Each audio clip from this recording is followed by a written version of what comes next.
Hello বন্ধুরা, আজ আমি তোমাদের সাথে নিজের উপরে করা একটা ব্রাইডাল লুক শেয়ার করতে চলেছি। প্রথমে মিডল পার্টিং করে চুলগুলো ভালো করে আঁচড়ে নিলাম, তারপরে সাইডে হালকা করে ফাঁপিয়ে নিলাম, নিয়ে একটা হেয়ার স্টাইল তৈরি করে নিলাম।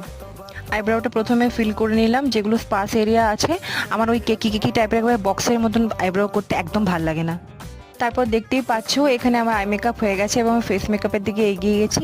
আর আমার আয়নার দিকে একদম নজর দিও না, খুবই বাজে এবং একটা বোগাস মার্কা আয়না আমার বাবার বাড়িতে ছিল, ওখানে কিচ্ছু নিয়ে যায়নি। তো প্লিজ মেকআপটা তোমরা দেখো, এই বোগাস মার্কা আয়নাটার উপরে নজর দিও না।